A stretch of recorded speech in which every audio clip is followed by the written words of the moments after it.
Mudah-mudahan tercerahkan ya Bu Dia ya.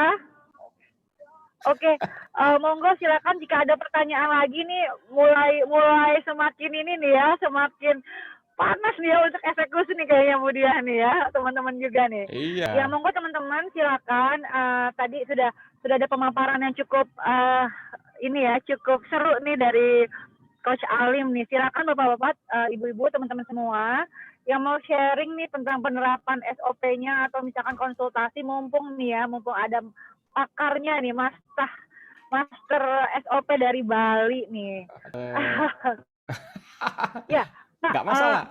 saya mau tanya nih Pak, ini yang terjadi di klien-kliennya kami juga gitu kan Pak. Gimana sih Pak, kalau SOP sudah ada ya, gimana sih untuk dari experience Bapak, SOP sudah ada, tetapi bagaimana tahu kalau SOP itu tuh cocok atau enggak untuk kita gitu. Maksudnya gini, karena orang itu ya karena SOP itu benda mati gitu, jadi lebih ke arah oh ini nggak bagus karena SOP-nya terlalu tadi kayak yang kata Mbak Fitri, Mbak Dia Fitri tadi gitu, jadi kayak blaming ke SOP-nya gitu Pak. Ini SOP-nya terlalu ketat atau kurang pas, kurang seperti apa, bagaimana caranya atau tipsnya Bapak agar SOP itu kita tahu SOP itu cocok untuk di perusahaan itu dan bisa benar-benar diterapkan untuk bisa memaksimalkan kinerjanya orang itu, Pak. Oke, baik Kak Ira ya. Jadi ini sebetulnya kalau kita bicara sudah ke SOP-nya berarti bicara tentang bagaimana membuat SOP. Ya, ada SOP Ya. bisa dijalankan, ada yang tidak bisa dijalankan. Ya kan? Karena banyak juga orang punya SOP tidak bisa dijalankan, bahkan hanya sebagai arsip saja begitu kan. Itu. Banyak sekali itu. Itu bisa jadi kalau SOP ada tapi belum bisa dilaksanakan, itu bisa jadi ada dua hal. Pertama memang SOP-nya yang salah, kedua orangnya yang bermasalah. Karena keberhasilan SOP itu tetap ada dua, yaitu SOP-nya itu sendiri dan pelaksana SOP itu sendiri. Pelaksana SOP itu sendiri itu adalah SDM-nya, timnya gitu. Misalnya SOP-nya sudah benar, tapi attitude SDM-nya nggak benar, nggak jalan juga itu SOP, betul nggak? Kedua, orangnya sudah benar, SOP-nya nggak benar, nggak jalan juga itu SOP, gitu kan? Maka dalam membuat SOP harus benar-benar diperhatikan proses bisnisnya di masing-masing aktivitas. Misalnya saat ini saya kasih contoh, SOP menerima tamu. Bagaimana selama ini aktivitas menerima tamu itu dilakukan oleh perusahaan? Harus kita lihat di lapangan gitu. Terus best practice-nya bagaimana?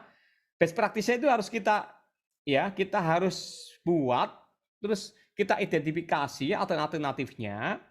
Setelah itu kemudian kita matchingkan gitu kan. Kemudian kita sepakati menjadi sebuah SOP. Berarti apa? Kita harus tulis dan kita tetapkan.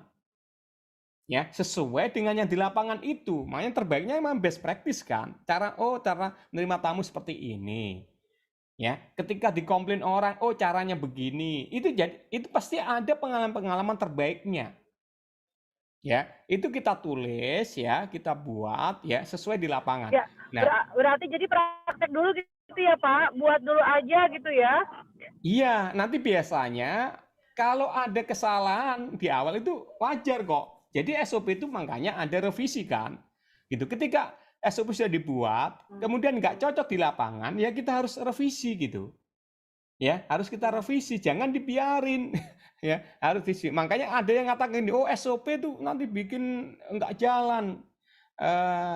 Kaku dan lainnya. Enggak, SOP harus bisa direvisi gitu. Harus bisa direvisi. SOP itu bukan kitab suci loh ya. SOP itu kalau di lapangan tidak nyambung, tidak sesuai harus kita revisi segera, ya gitu. Jadi ada beberapa syarat untuk membuat SOP gitu. SOP itu pertama harus gampang diimplementasikan. Kedua, harus memudahkan pelaksananya, ya kan? Ketiga, tidak merugikan customer, ya. Dan keempat, harus membahagiakan semua tim, tidak hanya satu tim saja. Dan yang kelima adalah SOP itu harus bisa direvisi. Ya, harus bisa direvisi. Itu yang penting ya. Gitu. Jadi dari best practice. Makanya kalau buat SOP, misalnya ya, satu orang diamanakan menjadi tim penyusun SOP. Seharusnya satu tim ini melibatkan bidang lainnya atau departemen lainnya. Karena apa? Misalnya, manajer HRD disuruh buat SOP. Sedangkan SOP-nya tentang produksi. Nggak mungkin orang HRD tahu tentang produksi. Maka dia harus punya tim. Yaitu kita ambil dari bagian produksi, kita ambil dari bagian marketing, bagian front office, bagian purchasing, dan lainnya. Supaya apa? SOP itu benar-benar relevan dengan pekerjaan masing-masing di setiap bidangnya begitu. Kemudian setelah dibuat, SOP juga harus ada trialnya, harus ada uji cobanya sebelum ya diberlakukan, ya gitu. Kalau sudah ada dicoba, mana yang kurang, mana yang enggak bisa diperbaiki, ya kan? Baru nanti ada penetapan dan ada tanggal pelaksanaannya begitu. Setelah itu juga nanti ada evaluasinya. Ya, saya kira itu ya, Mbak ya. Begitu. Oh, oke, jadi berarti dinamis dan startnya ya kita mulai aja dulu buat gitu ya, Coach ya. Iya, Untuk betul. bisa memaksimalkan pembuatan. Iya ya. Yes. Oke, ini ada 2 pertanyaan ini dari Mas Erlangga. Katanya kalau mau bikin SOP gimana tuh Pak teknisnya gitu. Mas Erlangga mau nanya langsung, Mas Erlangga. Gimana?